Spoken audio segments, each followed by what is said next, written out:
ونفعنا بعلومه.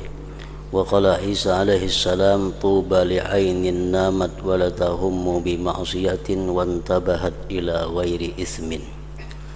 وقال أبو هريرة يبعثون يوم القيامة على قدر نياتهم.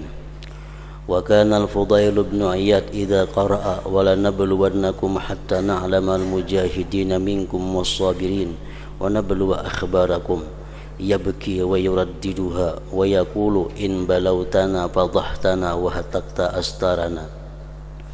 وقال الحسن إنما خلد أهل الجنة في الجنة وأهل النار في النار بالنيات. وقال أبو هريرة مكتوب في التوراة ما أريد به وجهي فقليله كثير وما أريد به غيري فكثيره قليل. وقال بلال بن سعد إن العبد لا يقول قول مؤمن فلا يدعه الله عز وجل وقوله حتى ينظر في عمله فإذا عمل لم يدعه الله حتى ينظر في ورائه فإن تورع لم يدعه حتى ينظر ماذا نوى فإذا صلحت نيته فبالحري أن يصلح ما دون ذلك فإذا إماد الأعمال النيات فالعمل مفتقر إلى النية ليصير بها خيرا والنية بنفسها خير وإن تعذر العمل بعائق إلى آخر. Makna daripada kalam Al-Imamul Ghazali rahimahullah wa nafa'ana bi'ulumih. Nabi Isa alaihi salam bersabda, berbahagialah, beruntunglah artinya bagi mata yang tidur dan tidak bercita-cita dengan perbuatan maksiat. Artinya beruntung orang yang tidur sedangkan dia sebelumnya itu tidak ada merencanakan untuk berbuat sesuatu maksiat. Beruntung orang yang guring sebelum guring itu kadada niatnya, kadada rencananya hendak berbuat maksiat kaina bangun guring. Nah itu beruntung. Berbahagialah mata yang tidur dan tidak bercita-cita dengan perbuatan maksiat dan terbangun kepada tidak perbuatan dosa.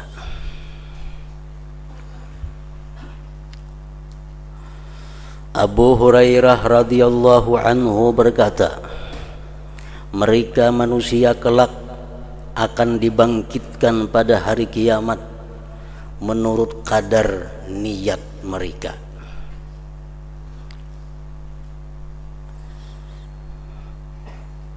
Di akhirat kita akan dikumpulkan dengan orang-orang yang sesuai dengan niat kita di dalam dunia. Orang yang tidur di atas tilam yang empuk, orang yang guring di tilam nang kandal lalu mati. Begitu mati di akhirat dia dikumpulkan dengan orang-orang syahid. Padahal matinya bukan di medan perang. Tapi ternyata di akhirat dikumpulkan bersama syuhada, orang-orang mati syahid. Ternyata orang tersebut punya niat yang kuat bahwa dia ingin sekali untuk menjadi orang yang syahid apabila ada kesempatan untuk berjuang fi sabilillah. Nah, jadi bukan perbuatannya di akhirat itu. Allah membangkitkan manusia itu menurut kadar niat mereka. Andai kata ada perang sabilillah, aku umpat dan aku kepingin mati di sabilillah. Cuma kada ada orang berperang, niat sudah ada. Nah, satu malam dia meninggal dunia di rumah, itu orang di sisi Allah sebagai syahid.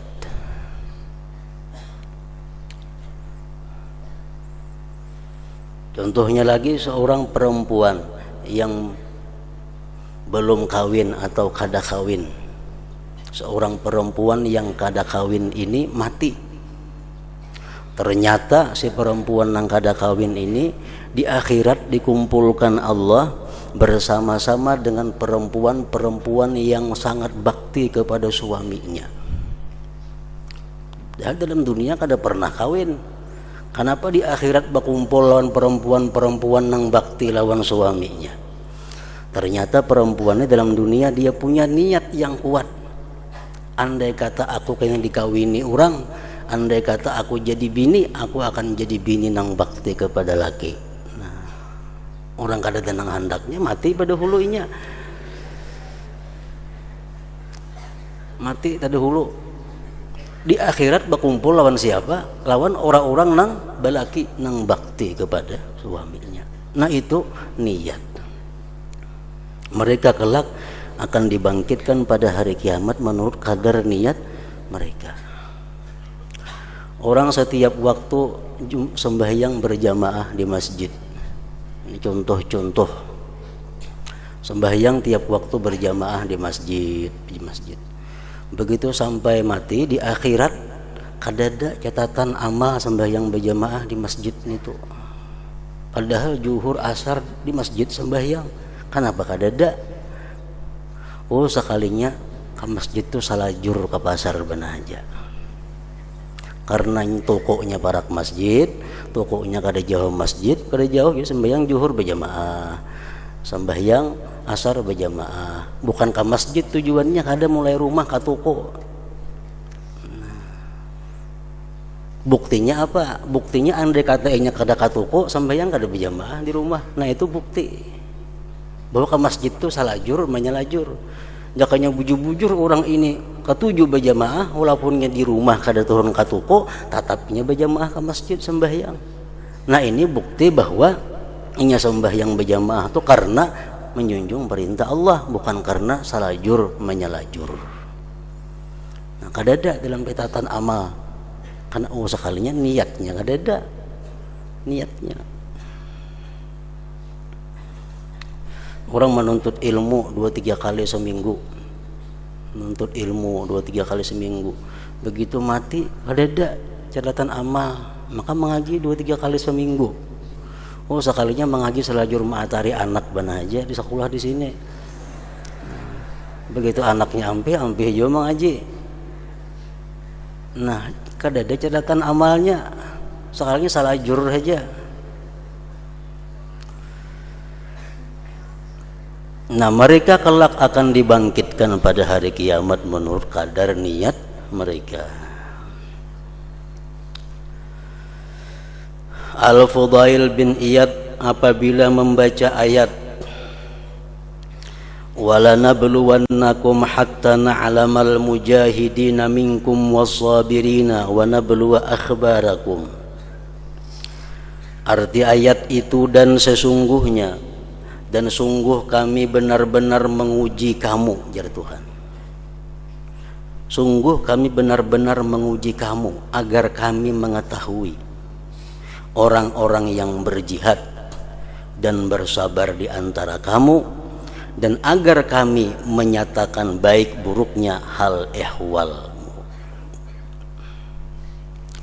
Fudail bin Iyad apabila membaca ayat itu maka ia menangis dan mengulang-ulangi membaca ayat tersebut dan berkata, sesungguhnya Engkau ya Tuhan kalau menguji kami, niscaya Engkau membuka kejelikan kami. Kalau Engkau tuh bujur-bujur menguji kami, kami nyata kada lulus. Niscaya Engkau membuka kejelikan kami dan merusak tutupan-tutupan kami. Maksudnya tutupan-tutupan keaiban kami. Al-Hasan berkata, sesungguhnya penghuni surga kekal di surga dan penghuni neraka kekal di neraka disebabkan niat.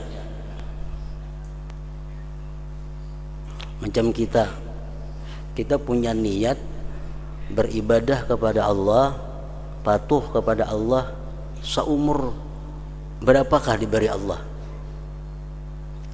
Walaupun kita diberi Tuhan umur sampai hari kiamat, tetap kita patuh kepada Allah. Niat kita macam itu kan. Nah oleh karena itu kita andai kata ke surga, kita mati kekal dalam surga. Kenapa? Karena niat kita kekal dahulu dalam dunia. Nah, orang-orang kafir pun macam itu juga.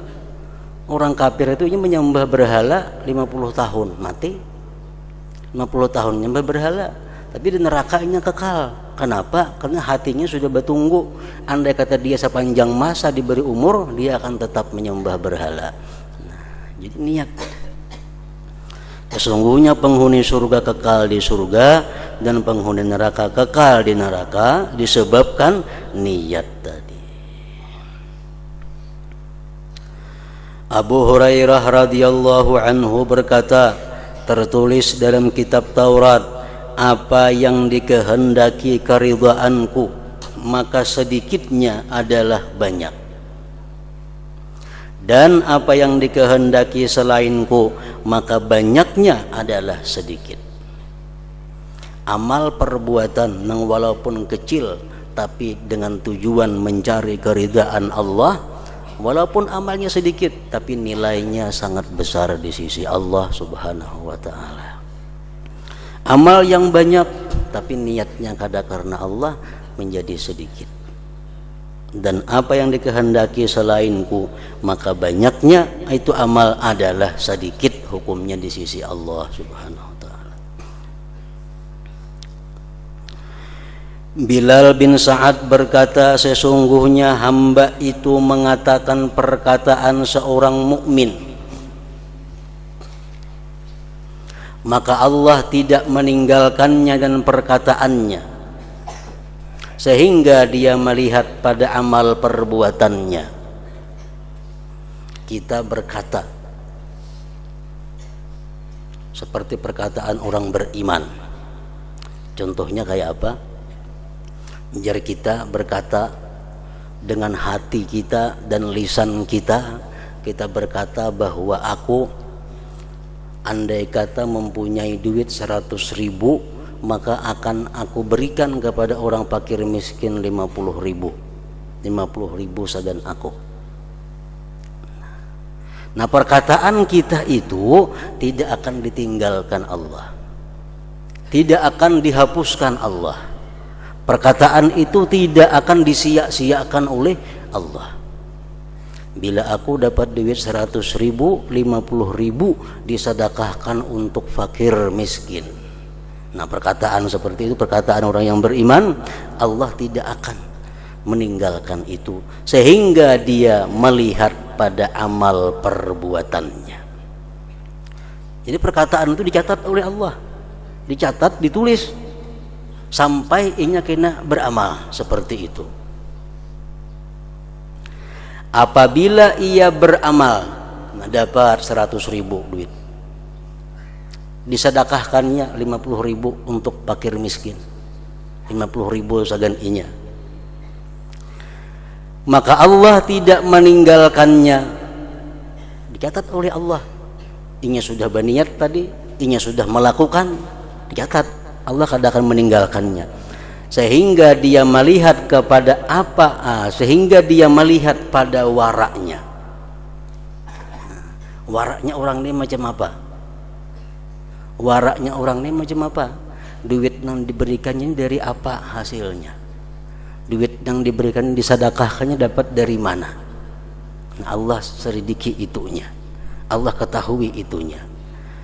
Apabila ia wara, ternyata duit 100.000 duit yang baik, yang halal, nah, maka Allah tidak meninggalkannya. Allah catat lagi bahwa ini adalah duit dari hasil yang halal,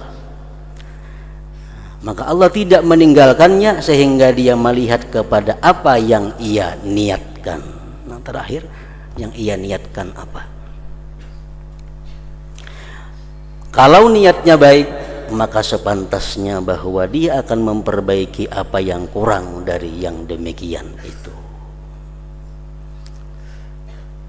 Nah, jadi kalau kita berniat sesuatu perbuatan yang baik, dicatat satu oleh Allah.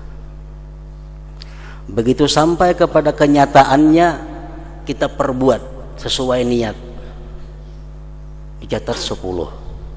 Nah, 1 lawan 10 ini jadi berhasil jadi simpanan kita apabila kita wara. Apabila kita dalam kehidupan ini menjauhi yang diharamkan oleh Allah Subhanahu wa taala.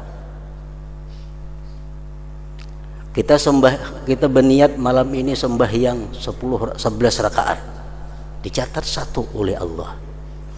Sampai tengah malam sembahyang 11 rakaat. Dicatat lagi 10 oleh Allah. Apakah 1 dan 10 itu menjadi simpanan kita sampai hari kiamat kaina? Tergantung waraknya kita. Nah, kalau kita ini hidup tidak bersifat wara, artinya nang halal dimakan dipakai, nang haram mau makan mau dipakai, nang halal mau, kada ada urusan halal haram bagi orang ini sama. Bila dia wara, itu ada harapan untuk diterima oleh Allah. Bila kada wara, orang ini sebagaimana perkataan Ibnu Umar radhiyallahu anhu, "Law sallaitum hatta takunu kal hanaya wa sumtum hatta takunu kal autar lam yataqabbalillah minkum illa bi wara'in hajiz." Andai kata kamu sembahyang sehingga kamu itu bungkuk seperti busur panah. Orang memanah itu kan bingkuk lonan sininya. Bingkuk. Awak kita bungkuk katuhukan sembahyang. Dan jikalau kamu puasa sehingga kamu kurus kering seperti tali awak puasa, Allah tidak akan menerima yang demikian daripada kamu kecuali dengan wara. Orang wara pastikah diterima oleh Allah? Belum tentu juga. Kalau niat waraknya itu kada bujur pulang. Ada orang yang wara, yang berhati-hati dengan yang haram, dengan yang syubhat, tapi niatnya kada ikhlas. Niatnya supaya dikatakan orang bahwa dia wara, supaya dikatakan orang bahwa dia apik dalam mengambil yang tidak jelas hukumnya. Nah, ini niat waraknya kada bujur. Waraknya bujur, niat waraknya kada bujur. Nah, itu pun juga kada akan dihiraukan oleh Allah Subhanahu wa taala. Nah, jadi perbuatan yang baik itu dimulai dengan niat, dikerjakan dengan penuh kewaraan, dan waraknya pun dengan niat yang baik juga. Jadi tiang segala amal perbuatan adalah niat. Tiang segala amal perbuatan adalah niat. Maka amal perbuatan itu memerlukan kepada niat agar amal itu dengan niat menjadi baik. Dan niat itu sendiri adalah baik. Niat nang baik itu sudah baik berdahulu. Walaupun amal perbuatan itu terhalang dengan sesuatu halangan, tapi karena dia punya niat itu sudah baik. Nah, kemudian penjelasan tentang hakikat niat. Macam apa yang dimaksud dengan niat itu, supaya niat ngarannya. Apakah cita-cita termasuk niat? Apakah keinginan termasuk niat? Nah, macam apa dimaksud dengan niat? Ujar Nabi, niyatul mu'min khairun min amalihi. Niat orang yang beriman itu lebih baik daripada amalnya. Macam apa dimaksud dengan niat itu? Ketahuilah bahwasanya niat, iradat, kehendak, dan kasat, tujuan, adalah kata-kata yang berlaku atas satu arti, kurang lebih artinya. Niat, kehendak, lawan tujuan.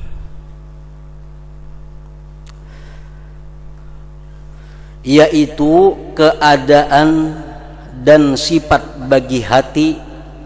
Niat itu sifat. Niat itu sifat. Niat itu kada ada bendanya, bukan zat. Nah, niat itu sifat. Sifat bagi hati yang dikelilingi oleh dua hal, yaitu ilmu dan amal. Ini niat tuh di tengah-tengah hendaknya. Sebelum niat ada ilmu, sesudah niat ada amal. Nah, niat di panangahan. Ilmu itu mendahului akan amal. Ilmu berdahulu daripada perbuatan. Karena ilmu adalah pokoknya dan syaratnya. Dan amal itu mengikuti ilmu karena amal adalah buahnya dan cabangnya. Amal cabang daripada ilmu. Demikian itu karena setiap amal perbuatan, maksudnya perbuatan setiap gerak dan diam adalah berdasarkan kemauan sendiri.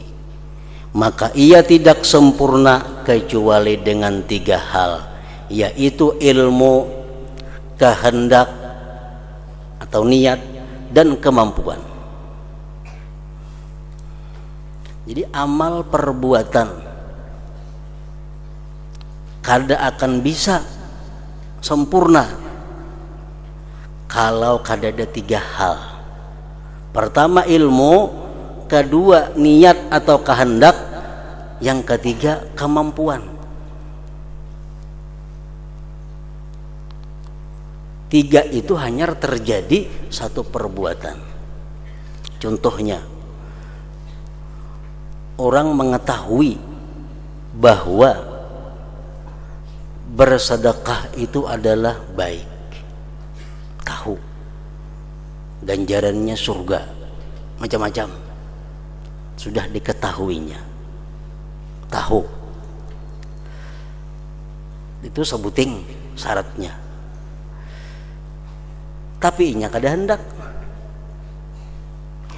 tahu sembahyang tahajud baik, tahu, tapi inya kada hendak. Adalah terjadi sedekah, adalah terjadi tahajud, kada ada. Kenapa? Karena modalnya hanya sebuting tahu aja, ilmu aja. Kehendaknya kada ada, kada kawa. Jadi amal perbuatan itu terjadi dengan sempurna dengan himpunan 3 perkara. Pertama ilmu. Nah, ilmu sudah tahu bahwa bersedekah itu baik, nuntut ilmu itu baik, bangun tengah malam itu baik, sembahyang berjamaah itu baik. Yang kedua hanya kehendak. Kehendak. Niat.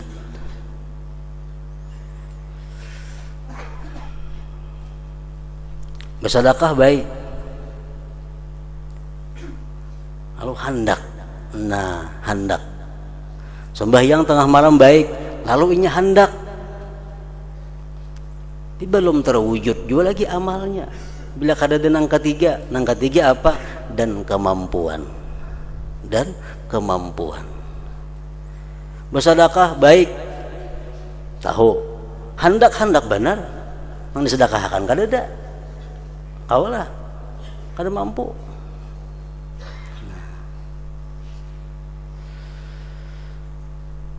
Jadi dengan 3 himpunan ini akan terjadi satu perbuatan yang sempurna. Ilmu, kehendak, dan kemampuan. Karena manusia tidak menghendaki apa yang tidak diketahuinya. Manusia tidak menghendaki apa yang tidak diketahuinya. Maulah kita menghendaki yang kita kada tahu. Kita tuh hendak karena tahu. Karena tahu lalu hendak. Amun kita kada tahu, kada hendak napa-napa. Karena manusia tidak menghendaki apa yang tidak diketahuinya. Jadi orang yang kada banyak tahu tentang dunia itu lebih baik daripada banyak tahu tentang dunia. Kenapa? Bila banyak tahu tentang dunia, makin banyak yang dikaping ini.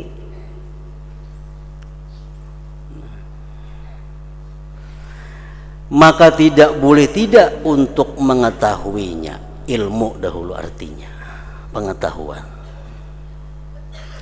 Dan manusia tadi tidak mengerjakan apa yang tidak dikehendakinya. Manusia kadang akan mengerjakan sesuatu yang tidak dikehendakinya. Maksudnya tidak mengerjakan secara ikhtiari. Dan tidak mengerjakan apa yang tidak dikehendakinya. Hakumlah kita mau ulah sesuatu yang kita kada hendak, kada mau. Maka tidak boleh tidak dari kehendak. Mesti ada kehendak. Arti kehendak di sini maksudnya adalah terbangkitnya hati kepada apa yang dilihat, apa yang diketahui, yang dikenal, yang sesuai dengan maksud. Ada kalanya pada waktu sekarang dalam dunia atau di masa akan datang di akhirat. Kita mengetahui bahwa sedekah itu, sembahyang itu adalah sesuatu yang sangat besar ganjaran di sisi Allah di akhirat. Itu pengetahuan. Begitu kita mengetahui demikian ganjaran besarnya di sisi Allah, terbangkitlah hati untuk menghendaki itu. Nah, niat tuh mulai di situ andaknya. Niat tuh mulai di situ.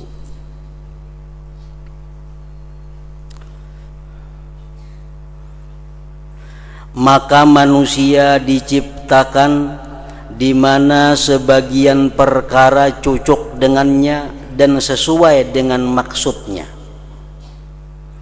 Allah menciptakan perkara-perkara ada yang sesuai dengan maksud kita, sesuai dengan keinginan kita. Contohnya sihat. Semuaan manusia kepingin sihat. Mampu, manusia kepingin jadi orang yang mampu. Dan sebagian perkara Allah ciptakan berselisih dengannya, sakit.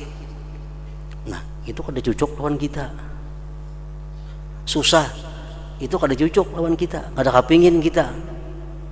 Nah, jadi Allah menciptakan hal-hal, perkara-perkara ada yang kita katujui, ada yang kita kada katuju.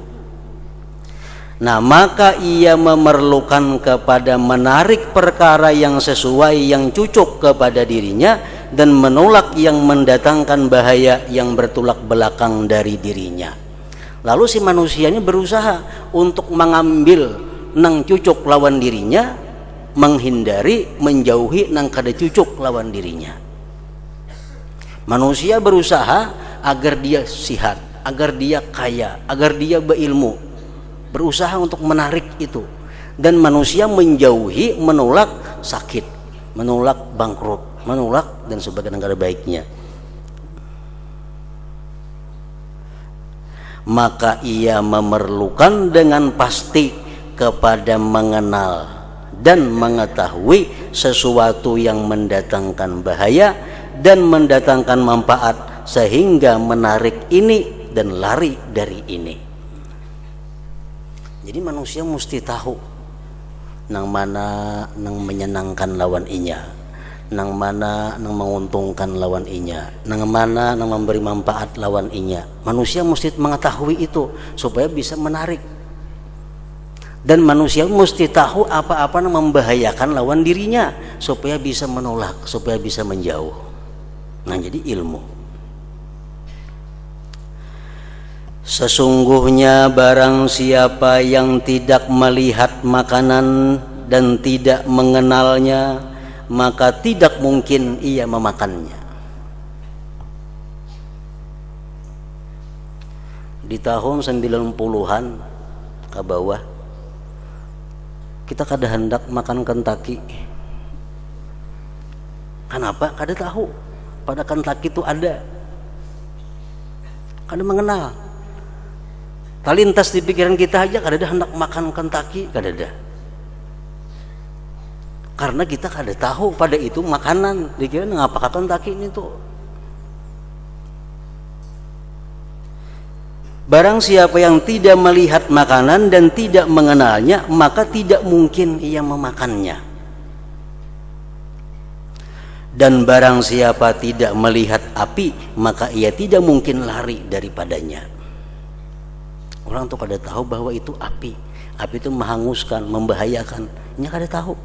Kada mungkin lari daripadanya, kada mungkin menjauh daripadanya. Nah, maka Allah Subhanahu wa ta'ala menciptakan petunjuk dan pengertian dan menjadikan sebab-sebab baginya, yaitu panca indera yang zahir dan yang batin. Dan demikian itu tidak termasuk maksud kami membicarakan masalah panca indera, bukan tujuan kami di sini artinya. Kemudian jikalau ia si manusia itu melihat makanan, kita nih melihat makanan dan tahu bahwa makanan itu cocok baginya. Kita melihat ada makanan, wah ini pas ketujuh aku. Maka demikian itu tidak cukup baginya untuk memakannya. Kita tahu pada itu makanan yang nyaman dan kita hendak tamakanlah, belum tamakan lagi. Kenapa? Karena hanya tahu lawan hendak saja. Tidak cukup baginya untuk memakannya. Selama padanya tidak ada kecenderungan padanya, keinginan padanya, dan syahwat baginya yang mendorong kepadanya.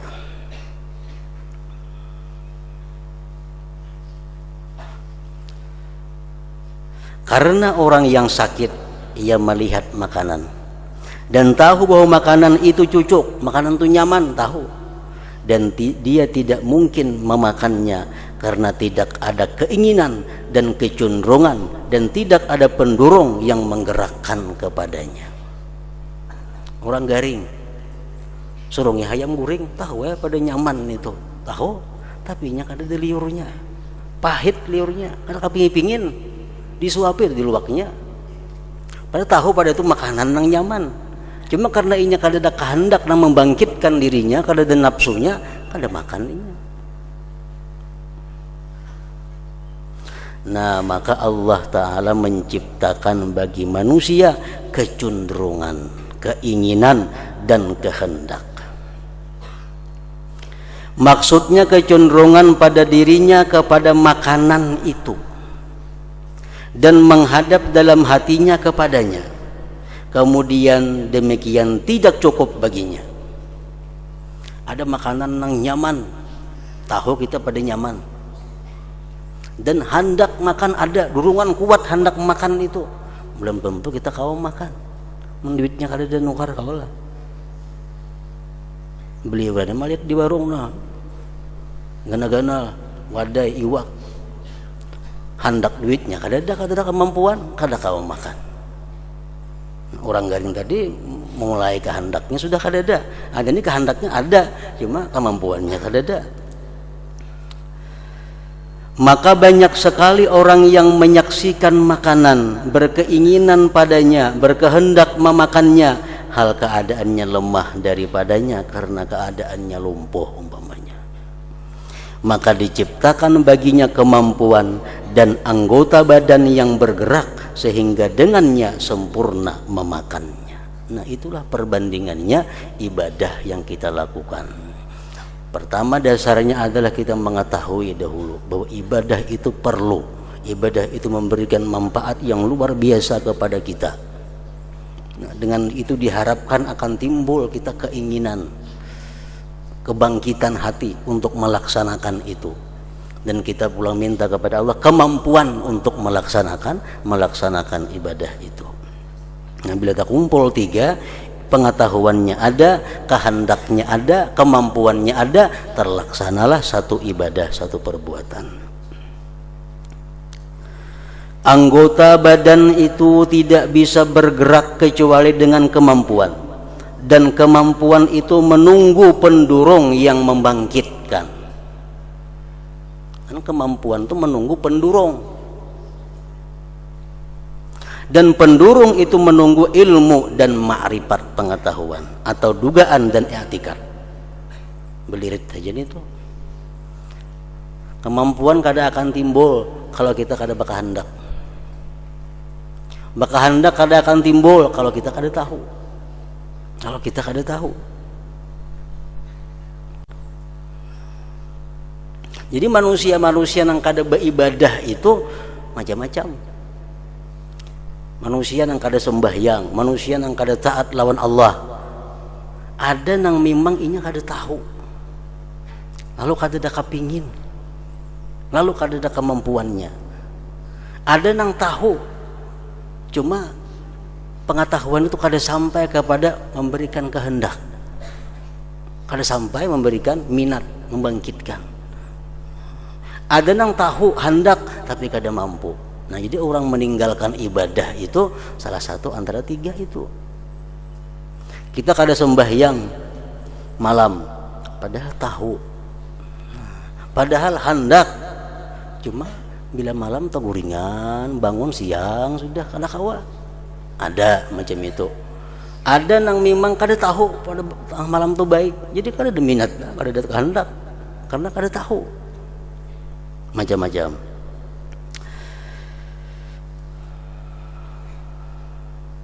Anggota badan itu tidak bisa bergerak kecuali dengan kemampuan, dan kemampuan itu menunggu pendorong yang membangkitkan, dan pendorong itu menunggu ilmu dan ma'rifah, pengetahuan atau dugaan dan i'tikad, yaitu bahwa kuat dalam dirinya, bahwa sesuatu itu cocok baginya atau berguna baginya. Apabila ma'rifat itu kuat, ilmu pengetahuan yang ada pada kita sangat kuat, bahwa itu lezat, bahwa itu memberi manfaat, bahwa itu berguna. Apabila ma'rifat itu kuat, ilmu itu kuat, bahwa sesuatu itu cocok dan tidak boleh tidak untuk diperbuat, dan ma'rifat selamat dari rintangan pendorong yang lain yang memalingkan daripadanya, maka bangkitlah kehendak dan terbuktilah kecenderungan. Jadi ilmu ini harus kuat. Kalau ilmu bebaya kuat saja kada akan timbul pendorong. Kehendak, dorongan, kecenderungan, kemauan, keinginan kada akan timbul kalau kada pengetahuan yang kuat mendorongnya. Jadi mau ulang-ulang itu kada jadi masalah. Misalnya hadis sebuting dibaca hari ini bahwa ini baik, mendengar dah kita tahu. Barangkali kita sekali aja mendengar itu belum cukup untuk mendorong kemampuan bangkitnya cenderungnya kita. Nah, 2 kali kita baca pulang hadis yang semalam itu menambah kekuatan ilmu supaya membangkitkan dorongan. Esok kita baca pulang hadis yang menyuruh kita memperbuat kebaikan, menambah pulang pengetahuan, menambah pulang untuk membangkitkan dorongan. Jadi dorongan itu atau kecenderungan itu, kehendak itu akan timbul bila mana pengetahuannya kuat. Pengetahuan yang kuat. Maka bangkitlah kehendak dan terbuktilah kecenderungan. Apabila kehendak bangkit, nah karena ilmunya sudah kuat, di kiri, di kanan, di muka, di belakang, ilmunya mendorong inya, timbul laluan kebangkitan, nah, timbul kecenderungan, timbul keinginan, maka kemampuan bangkit untuk menggerakkan anggota badan.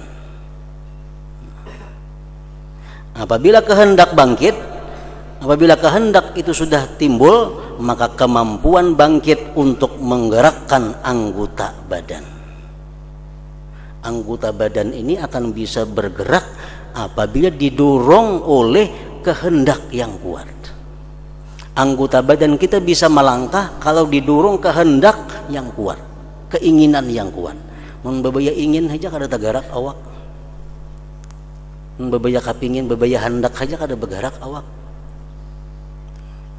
Itu ada rambutan, nah, di 3 meter pada sini ada rambutan di semeja. Tahu ya pada itu nyaman. Rambutan handak tapi sedikit saja handaknya. Kalau kuliah sama ambil tuh. Kada tak ambil 3 meter tadi. Kenapa? Kuatnya bebaya handak aja. Lalu bebaya handaknya itu kada mampu menggerakkan badan kita. Kalau kehendaknya ini kuat, jangankan 3 meter kabiraya ngaku aja mendatangi. Karena tahu pada itu nyaman, itu cocok, nah kehendaknya kuat, aku menjaga kabiraya. Atau kemana-mana mencari. Nah jadi kemampuan badan manusia itu ditimbulkan oleh kehendak yang kuat. Apabila kehendak bangkit, maka kemampuan bangkit untuk menggerakkan anggota-anggota badan. Maka kemampuan adalah pelayan. Kemampuan adalah pelayan bagi kehendak. Kemampuan itu susuruhan bagi kehendak. Dan kehendak itu mengikuti hukum i'tikad dan ma'rifat, hukum ilmu artinya. Nah jadi satu perbuatan ibadah yang akan kita kerjakan itu kada akan bisa terlaksana kalau dalam sebelumnya kada ada 3 hal. Mesti ilmu yang kuat agar bisa mendorong kehendak, kemudian kehendak yang kuat untuk menggerakkan anggota badan melakukan ibadah tersebut. Nah kemudian niat adalah ibarat dari sifat yang di tengah-tengah.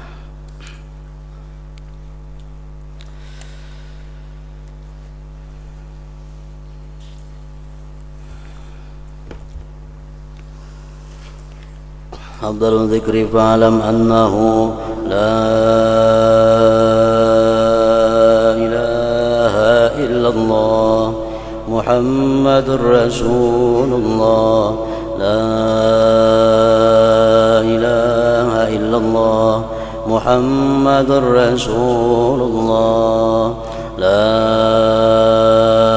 ilaha illallah Muhammadur Rasulullah la ilaha illallah la ilaha illallah la ilaha illallah la ilaha illallah la ilaha illallah Allahu Allah Allahu Allah Allahu Allah Allahu Allah Allahu Allah Allahu Allah Allahu Allah Allahu Allah Allahu Allah Allahu Allah Allahu Allah Allahu Allahu Allah la ilaha illallah Muhammadur Rasulullah la ilaha illallah Muhammadur Rasulullah la ilaha illallah Muhammadur Rasulullah la ilaha illallah Al-Fatihah ila hadratin فيا أيها الراجون منه شفاعة صلوا عليه وسلموا تسليما